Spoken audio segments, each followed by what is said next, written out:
দৃশ্য অদৃশ্যের অনেক ক্ষতি আছে, এগুলো এখনকার সায়েন্স বিশ্বাস করে না। আর সায়েন্স বিশ্বাস করে না বলে যে আমরা বিশ্বাস করবো না এমনটাও নয়, ঠিক আছে? নবী সাল্লাল্লাহু আলাইহি ওয়াসাল্লাম বলেছেন, রাতের বেলা তোমরা বাচ্চাদেরকে সন্ধ্যাবেলা ছেড়ে দিও না, সন্ধ্যাবেলা বাচ্চাদেরকে ছেড়ে দিও না, আগে ভালো করে সন্ধ্যাটা হয়ে যাক, যদি ছাড়তে হয় তারপর ছেড়ো। তারপর রাতের রাত যখন গভীর হবে তখন তোমরা এলোপাথালি ঘোরাফেরা করো না, রাস্তাঘাটে বনে জঙ্গলে ঘোরাফেরা করো না, কারণ এই সময় এমন কিছু মাখলুককে আল্লাহ পাক ছেড়ে দেন যাদেরকে তোমরা দেখো না। এখন বিজ্ঞান যেটা প্রমাণ করতে পারে নাই, এটা কি বিজ্ঞানের ব্যর্থতা না ইসলামের ব্যর্থতা? যদি বৈজ্ঞানিকভাবে আপনি প্রমাণ করতে না পারেন তাহলে সেটার কোনো অস্তিত্ব নাই। এই কথাটাকে ডাহা মিথ্যা কথা। যদি মুমিন হতে চান তাহলে এই কথার উপরে এসে ইসলাম কবুল করতে হবে। যদি মুমিন মুসলিম হতে চান এই কনসেপ্টটার ঊর্ধ্বে এসে ইসলাম কবুল করতে হবে। আল্লাহ রব্বুল আলামিন এবং তার রাসূল যা বলেছেন সেটাই চূড়ান্ত সত্য, সেটা আমরা প্রমাণ করতে পারি বা না পারি, এটাকে অন্ধভাবেই বিশ্বাস করতে হবে। এটাই হচ্ছে একটা মৌলবাদী কনসেপ্ট। আর এভাবে ইসলামের মৌলিক বিষয়গুলোকে না মানলে কেউ মুসলিমই হবে না। কথা কি বুঝতে পারছেন? আচ্ছা, তিনি বলছেন রাতের বেলা এমন কিছু মাখলুক বের হয় যাদেরকে তোমরা দেখো না। দুষ্ট জিন বের হয়। কি বের হয়? জিন জাতি নাই পৃথিবীতে? আল্লাহ পাক সূরা জিন নামে একটা গোটা সূরা নাজিল করেছেন, করেন নাই? হাফেজ আছে না এখানে মানুষ?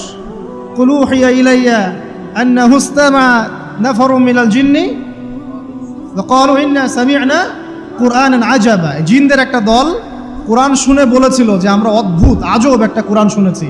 তারপর তারা গিয়ে তাদের কওমের কাছে ইসলামের দাওয়াত দেয়, ওই কওম ইসলাম কবুল করে। এটা নবী সাল্লাল্লাহু আলাইহি ওয়াসাল্লামের জীবনের সেই সময়কে ঘটনা যখন নবীজি তায়েফ থেকে ফিরে আসছেন। তায়েফবাসী তাকে অত্যাচার করলো, তিনি নাখলা উপত্যকায় এসে নামাজ পড়ছেন, ওই নামাজের কেরাত শুনে জিনরা ইসলাম কবুল করেছে। তো সূরা জিনে আল্লাহ পাক এই কথা নাজিল করেছেন। তো আল্লাহ পাক যে বলছেন জিন জাতি আছে, আল্লাহ কি মিথ্যা কথা বলছেন? নাকি নাসা যখন বলে এলিয়েন আছে তখন ওইটা সত্য, আর আল্লাহ বলছেন জিন জাতি আছে এটা মিথ্যা? তা আমাদেরকে আবার নতুন করে মুসলমান হওয়া লাগবে এখন না? আমাদের কনসেপ্ট চেঞ্জ হয়ে গেছে।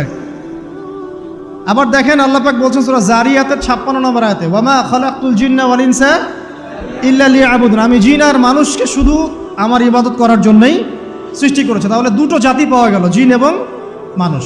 জিন কিসের তৈরি? আগুনের তৈরি। মানুষ কিসের তৈরি? কাদামাটি। ফেরেশতা কিসের তৈরি? নূরের তৈরি। তো এই যে সৃষ্টির বৈচিত্র্য, এটা কার সৃষ্টি? তো সেই আল্লাহ পাকের জ্ঞান সবচেয়ে বেশি না আমার জ্ঞান সবচেয়ে বেশি?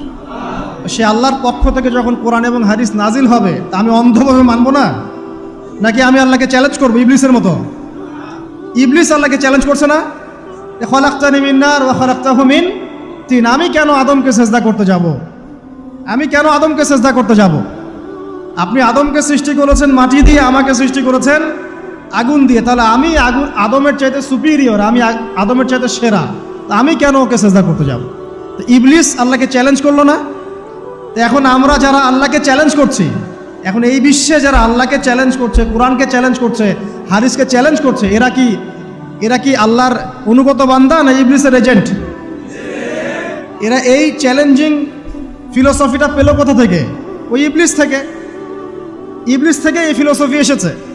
আর ইবলিস তো এখনো মরে যায় নাই, মরে গেছে, বরং সে এখন প্রবীণ বয়স্ক হয়ে গেছে, তার অভিজ্ঞতা এখন অনেক বেশি। তার অভিজ্ঞতা কি বেশি? দেখবেন ইবলিস সবার আগে আদম সন্তানের গা থেকে কাপড় খুলে ফেলেছিল, জানেন? আপনাকে দেখাচ্ছি, সূরা আরাফ পড়েন। সূরা আরাফের মধ্যে আল্লাহ পাক বলছেন, ইয়া বানি আদম, হে আদম সন্তান, লা ইয়াফতিনান্নাকুমুশ শাইতান, হে আদমের সন্তানরা তোমরা শুনে রাখো, শয়তান ইবলিস যেন তোমাদেরকে ফিতনায় ফেলতে না পারে। কে বলছেন? আল্লাহ। কিরকম ফিতনা? ইয়ানজিউ আনহুমা লিবাসাহুমা, যে ইবলিস তোমাদের বাবা মায়ের গা থেকে কাপড় খুলে ফেলেছিল। ইয়া বানি আদম লা ইয়াফতিনান্নাকুমুশ শাইতান কামা আখরাজা আবাওয়াইকুম মিনাল জান্নাহ ইয়ানজিউ আনহুমা লিবাসাহুমা।